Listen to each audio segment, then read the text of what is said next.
Menurut saksi Joko Wahyudi, Jokowi itu tidak pinter-pinter amat kok, biasa saja gitu loh. Tapi versi panjenengan selalu ranking 1. Dan menurut guru-guru kemarin tidak ada data itu. Saya mau tanya, yang benar yang mana? Biasa-biasa saja atau ranking 1 terus? Yang benar yang saya ranking 1 terus. Nah, Anda bisa memberikan bukti apa yang Anda ingat kalau Pak Jokowi itu ranking 1 selain dari pernyataan? Ya, dari Sebentar, penonton harap tenang ya. Kita ingatkan. Tolong ibu-ibu. Tenang ya ibu-ibu. Ibu-ibu tolong tenang. Nanti saya tidak bisa melanjutkan pertanyaan karena diintercept terus nantinya. Biarkan saya tuntas. Monggo lanjut. Monggo. Ya karena nilainya di atas saya waktu terakhir di STTB. Apakah ada orang lain yang nilainya di atas Anda selain Pak Jokowi? Saya tidak tahu. Nah, berarti kan belum bisa dipastikan kalau yang di atas Anda hanya Pak Jokowi. Itu asumsi. Saya tidak jawab yang mulia. Enggak pernah ditanyakan enggak oleh penyidik, bukan Saya tidak jawab ya. Oh ya, wes lah, susah aku tidak jawab terus. Yang lain lah. Susah wes angel. Dan kalau saya lihat gestur tubuhnya Bapak dari tadi yang gulung-gulung kabel, batuk-batuk, gelisar, saya itu justru saya yang punya keyakinan bahwa keterangan Bapak ini banyak sekali ya kebohongan dan ketidakpastian. Nah, untuk itu saya doakan semoga Allah mengampuni Bapak ya.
Baik, terima kasih rekan sejawat Bang Egy Sujana. Pak Mahmud Nurwindu nggih. Saya ingin cross check. Menurut keterangan Joko Wahyudi, panjenengan hanya satu kelas dengan Pak Jokowi. Menurut keterangan PAP, 2 kelas. Menurut keterangan di persidangan, ini 3 kelas. Yang benar yang mana? Yang benar yang sesuai fakta persidangan yang mulia. 1, 2, 3. Baik, Kelas 1, kelas 2, kelas 3. Baik, keterangan Anda bertentangan dengan PAP dan bertentangan dengan Joko Wahyudi nggih. Oke, saya lanjutkan.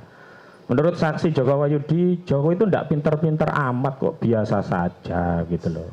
Tapi versi panjenengan selalu ranking 1. Dan menurut guru-guru kemarin tidak ada data itu. Saya mau tanya, yang benar yang mana? Biasa-biasa saja atau ranking 1 terus? Yang benar yang saya ranking 1 terus. Nah, Anda bisa memberikan bukti apa yang Anda ingat kalau Pak Jokowi itu ranking 1 selain dari pernyataan? Ya, dari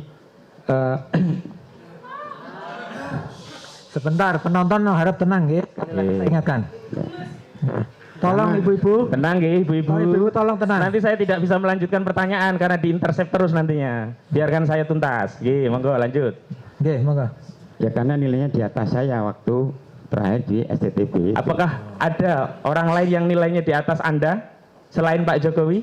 Saya tidak tahu. Nah, berarti kan belum bisa dipastikan kalau yang di atas Anda hanya Pak Jokowi. Itu asumsi. Baik, saya lanjutkan. Jenengan tadi kan oleh Ibu Jaksa diminta membandingkan antara ijazah jenengan dengan ijazah Pak Jokowi. Di depan, ingat kan? Barusan loh, jangan bilang tidak ingat. Pertanyaan saya, ijazah panjenengan tadi dibandingkan dengan ijazah Pak Jokowi yang asli atau hanya fotokopi? Dibandingkan dengan ijazah fotokopi yang dilegalisir. Jangan ditambahi dulu. Itu fotokopi atau asli? Ya itu jelas fotokopi. Nah, itu dulu begitu. Karena menurut keterangan kepala sekolahnya, legalisirnya itu juga tidak melihat asli, hanya secara administratif. Jadi pertanyaan saya tidak bertanya kepada legalisir atau tidak. Begitu. Saya lanjutkan. Pak Mahmud, jenengan itu pemegang saham nggak di PT Kujang ataupun PT Petrokimia Gresik? Bukan. Bukan ya.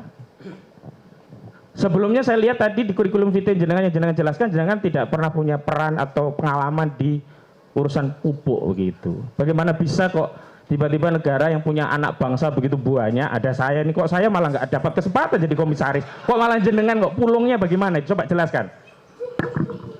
Saya tidak akan menjawab yang mulia, karena penunjukan itu ranah dari Kementerian BUMN.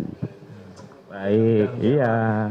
Ini yang membuat bangsa kita tuh prestasinya jadi kacau karena orang yang ditempatkan tidak sesuai dengan kapasitas. Yang penting dekat bisa jadi. Saya lanjutkan. Saudara tadi katakan bahwa informasi yang disampaikan itu kebohongan. Tapi dari keterangan saudara ya di 11 kalau di kami yang mulia tentang penegasan itu, saudara hanya menegaskan bahwa saudara Jokowi pernah sekolah dan berijazah. Ini dalam konteks isbat, jenengan belum memberikan isbat keyakinan ijazahnya itu asli atau tidak. Pertanyaan saya, saudara pernah melihat ijazah asli Pak Jokowi langsung? Ya, belum. Belum. Ada niatan ingin ketemu Pak Jokowi meminta untuk melihat ijazah Pak Jokowi langsung? Ya tergantung lah. Tergantung apa? Enggak. Karena begini. Kalau saya yakin ijazah Jokowi bapak Ya, asli. ini ya. Hanya yakin buat asli. apa saya harus melihat ijazah beliau? Tapi nggak ada keinginan untuk melihat Pak Jokowi, ingin lihat gitu nggak ada ya? Nggak ada. Tidak. Ya, begini soalnya ini klien kami itu didakwa kabar bohong, tidak lengkap dan tidak pasti. Bagaimana saudara bisa mengatakan klien kami bohong, tidak lengkap, tidak pasti? Anda sendiri belum melengkapi apa pengetahuan Anda tentang ijazah Pak Jokowi. Di antaranya dibuktikan Anda belum melihat ijazah asli Pak Jokowi. Memang kami belum pernah melihat, tapi berarti sama-sama tidak lengkap juga ya informasi jenengan? Tidak pasti juga ya? Lalu dasarnya apa kok mengatakan kebohongan? Karena di sini ada juga saudara bohong gitu. Yang saudara bantah kebohongan tidak mau dalam menjawab konten yang tadi lah. Ya. saya tidak akan menjawab yang mulia. Tidak akan menjawab. Boleh kok. Nggak apa-apa. Tidak menjawab, lupa, hak saksi tidak itu. tahu Oke, boleh. nggak apa-apa. Gitu Oke. loh. Wong dari tadi juga banyak Tidak pertentangan dijawab kok oleh ya. saksi. Nggak apa-apa. Silakan ganti Saya lanjutkan. pertanyaan. Di BAP saudara juga BAP yang lainnya itu, karena ini kan kasusnya ITE juga. Saya kasih tahu ya, kalau ITE-nya pasal 28 junto 45A ayat 2. 28 ayat 2 Undang-Undang ITE, menyebar kebencian dan pembusukan kepada individu dan kelompok masyarakat berdasarkan sara, suku, agama, ras, dan antar golongan. Nah, persoalan kami unsur menyebarkan itu kan harus dibuktikan dengan dapat diaksesnya konten itu. Sampai hari ini di persidangan Pak Jasa itu tidak pernah menunjukkan kami lewat layar itu URL link yang diperiksa di BAP kemudian dapat ditampilkan sehingga bisa dijamin keutuhannya sehingga dapat menerangkan suatu peristiwa sesuai dengan pasal 6 Undang-Undang ITE. Pertanyaan saya, jenengan dulu diperlihatkan melalui video atau akses langsung kepada link itu? Waktu diperiksa ya. Waktu diperiksa di Bareskrim. Kan diputarkan videonya. Videonya itu diputar dari flash disk, di laptop, atau langsung dari link internetnya? Dari link internet Nah, URL-nya. pertanyaan sekarang, link ini sekarang tidak bisa diakses. Yang mulia nanti tolong minta kepada jaksa selaku penuntut untuk membuktikan bisa diaksesnya begitu. Pertanyaan saya, waktu itu ada upaya merusak link itu enggak yang saudara lakukan? Tidak. Tidak ada. Penyidik merusak itu enggak? Saya nggak tahu. Nggak tahu ya. Yang jelas sekarang ini link nggak bisa diakses nih sekarang.